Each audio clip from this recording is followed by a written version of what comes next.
Hola, ¿qué tal? Vamos a ver cuáles son las unidades funcionales de la computadora y cómo está organizado a nivel lógico los ordenadores. Para ello vamos a trabajar con el modelo de la máquina de von Neumann. Los ordenadores actuales están organizados a partir de las bases que diseñó von Neumann en su máquina, ¿vale? Vamos a ver en qué consiste. En la máquina de von Neumann tenemos dos subsistemas, el subsistema central y el subsistema entrada-salida. El subsistema central se compone de la unidad central de procesos, que es el verdadero cerebro de la computadora. Este controla, coordina y realiza las operaciones del sistema. También se compone de la memoria central. En la memoria central está compuesta por celdas, que cada una de esas celdas tiene una dirección, que se llama dirección de memoria, y un contenido, que serían los datos. En la memoria central se guardan las instrucciones que se van a realizar y los datos, con lo que la CPU lo que va a hacer es ir extrayendo las distintas instrucciones y datos que están en memoria central para hacer las operaciones. Por otro lado, el subsistema entrada-salida se compone de periféricos. Cuando hablamos de periféricos, hablamos de dispositivos de entrada-salida. De entrada, ya sabemos, puede ser el teclado, el ratón. De salida, pueden ser el monitor, la impresora, y también están los dispositivos de almacenamiento. Muy bien. ¿Cómo se comunica el subsistema central con el subsistema entrada-salida? Con buses. Son como carreteras. Entonces, nosotros se trabajan con tres buses, con el bus de direcciones, el bus de datos y el bus de control. ¿Qué significa esto? En el bus de direcciones viaja desde la CPU a la memoria central y a los periféricos la dirección de memoria donde están las instrucciones con las que vamos a trabajar o los datos que tenemos guardados. Entonces, en el bus de direcciones viajan direcciones de memoria. El bus de datos viajan los datos con los que vamos a trabajar, ¿de acuerdo? Entre la memoria central, la unidad central de procesos y los periféricos. Y el bus de control viajan señales de control. Nosotros tenemos que decir qué tiene que hacer, cuándo va a leer, cuándo va a escribir, cuándo va a realizar una operación. Esas señales de control viajan por el bus de control. Bien, vamos a ver un poquito más en qué consiste la CPU, en qué se compone. Cuando nosotros hablamos de operaciones, al final todo se reduce a operaciones aritméticas y lógicas, es decir, sumas, restas, multiplicaciones, divisiones y comparaciones. Bien, la unidad aritmético-lógica, UAL o ALU en inglés, es la encargada de hacer estas operaciones, pero ella necesita que le den instrucciones, que le vayan diciendo qué es lo que tiene que hacer. Es como si la ALU fuera el trabajador y necesita a alguien que le coordine, un jefe, que le vaya diciendo cuándo tiene que leer, cuándo tiene que escribir, cuándo tiene que hacer una comparación, cuándo tiene que sumar. Muy bien, pues esa función la realiza la unidad de control. La unidad de control controla y gobierna las operaciones de la CPU, mandando señales de control a los distintos componentes. Entonces, la unidad de control está comunicada con el bus de control. Finalmente, también es importante contar que en la unidad central de procesos va a haber un conjunto de registros que son importantes para almacenar determinada información, que ya veremos más adelante. Muy bien. Hacemos un repaso de cómo funcionaba la unidad central de procesos. Hemos dicho que controla y coordina todas las operaciones del sistema, va a extraer una a una las instrucciones de la memoria central, las analiza y emite las órdenes y microórdenes necesarias para su realización. Y como hemos visto, se compone de unidad de control, unidad aritmético-lógica y distintos registros. Muy bien, vamos a entrar un poquito más en la unidad de control. En la unidad de control vamos a ir a un registro que es un registro muy importante, que es el registro de instrucciones. El registro de instrucciones contiene la instrucción que se está ejecutando en ese momento, la que queremos ejecutar. Esta instrucción va a llevar un código de operación y los operandos que va a utilizar. Esos operandos son datos. Entonces, esos datos pueden estar también cargados en memoria y podemos llevar la dirección de memoria donde están esos datos. Muy bien. Una vez que tenemos el registro de instrucciones, lo que vamos a hacer es decodificarla. Entonces el decodificador va a extraer del código, el código de operación, la instrucción, va a decir es una suma, es lo que sea, y va a emitir las distintas señales necesarias para que pueda ir ejecutándose, ¿vale? Bien, las microórdenes. El secuenciador lo que va a hacer es, a partir de una instrucción, va a generar instrucciones muy elementales, microórdenes, que son las que se van a mandar al bus y vas a ir diciendo, pues ahora tienes que hacer esta lectura en esta dirección de memoria, ahora tienes que extraer este dato una a una. ¿De acuerdo? Todo eso, estas microórdenes, ¿cuándo se van a ir haciendo? En cada pulso de reloj, ¿vale? Cada pulso de reloj va a mandar una microinstrucción.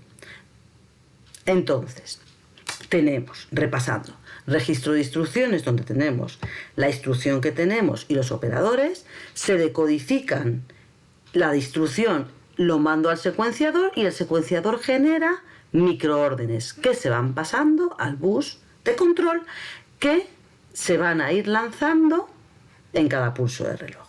Muy bien. ¿Qué hace la unidad aritmético-lógica? Como veis, en la unidad de control está controlando, es el que te va diciendo qué tienes que hacer. ¿Qué sucede en la unidad aritmético-lógica? En la unidad aritmético-lógica, por el bus de datos, me llegan los datos al registro de entrada. Estos son los registros de entrada. El circuito operacional realiza la operación, imaginaos una suma, y esa suma se guarda en el acumulador. Si ha acabado la operación, pues manda al bus el resultado y ya está. Que no ha acabado la operación, necesita que esa operación, el resultado se acumule para la siguiente operación, pues viene por aquí. Cuando hablamos de operaciones, estamos hablando de esas microórdenes que nos está mandando la unidad de control. Muy bien, y aquí vemos un registro. Es un registro, el registro de estado. El registro de estado son unos biestables, es decir, que están a 0 o a 1, que nos dan información de la última operación que acabo de realizar. Muy bien, pues los 4 flags más importantes, vamos a hablar de ellos. Por un lado está el C, que hemos puesto aquí, que es el acarreo, o carry en inglés. Bien, este flag se corresponde con el concepto de me llevo una. Tú haces una operación aritmética y te llevas una. El desbordamiento es cuando yo hago una operación y si yo tenía reservados 2 bits, pongamos, para el resultado de esa operación, el resultado necesita 3. Entonces voy a tener en cuenta que ha habido un desbordamiento.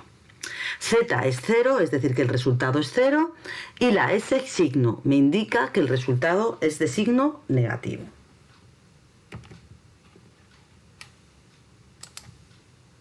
Bien, la memoria central.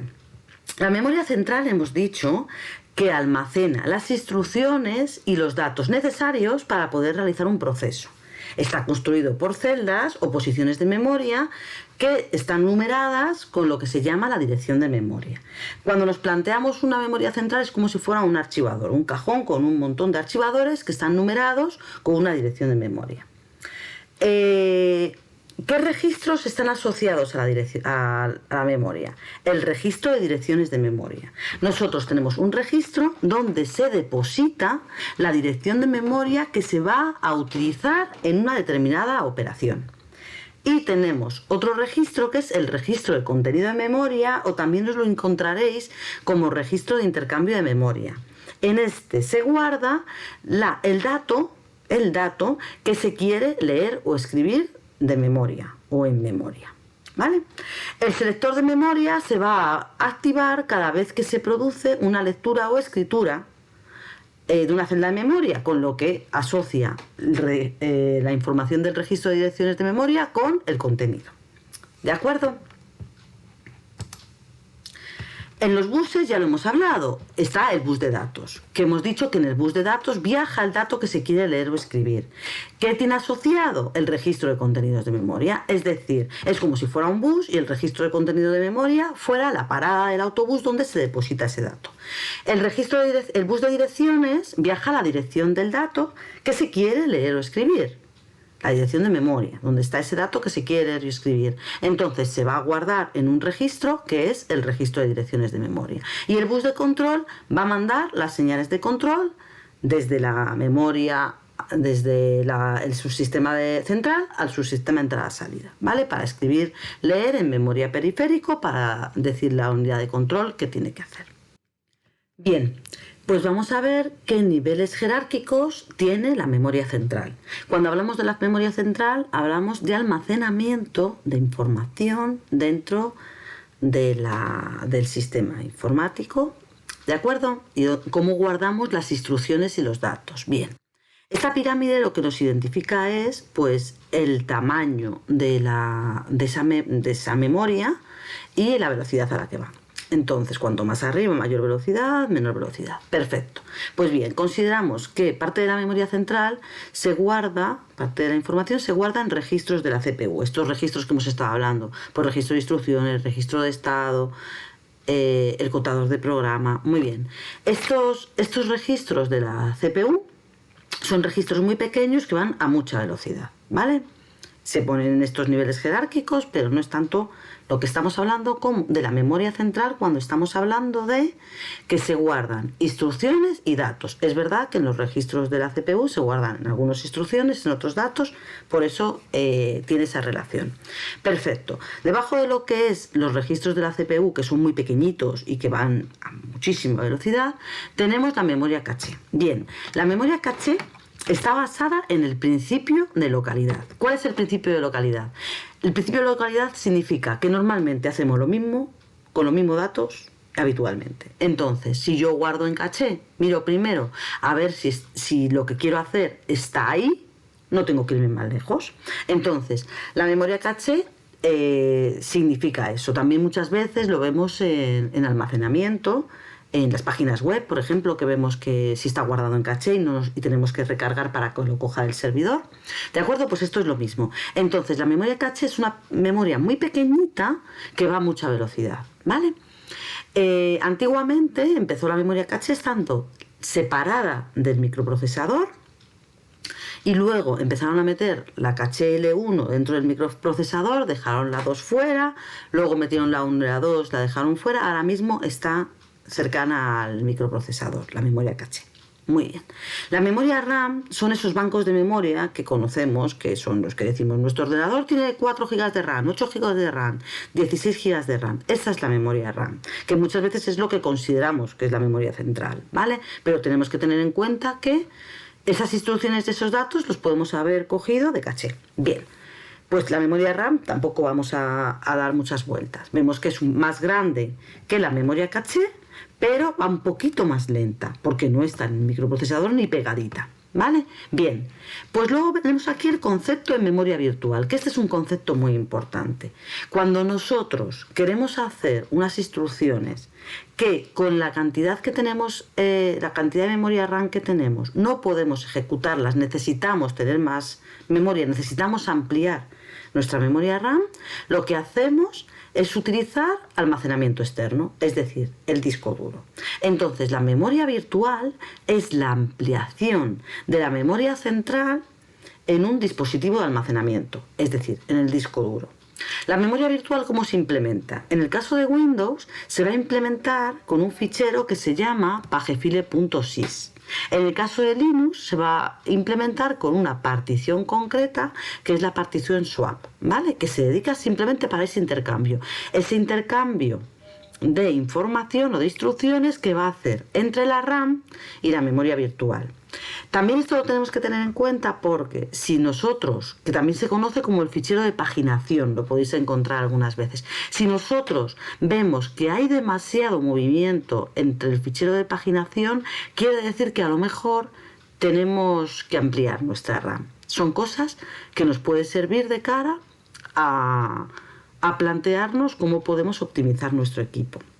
Muy bien, entonces con esto habríamos acabado un poco cómo es la lógica y cómo es la estructura. Lo que nos quedaría ver es este diseño, este dibujo, cómo se implementa físicamente en lo que nosotros podemos tocar, es decir, en la placa base, en los componentes y todo, que sería la siguiente fase, es decir, cómo tocamos cada una de estos componentes, cómo lo llevamos a la lógica.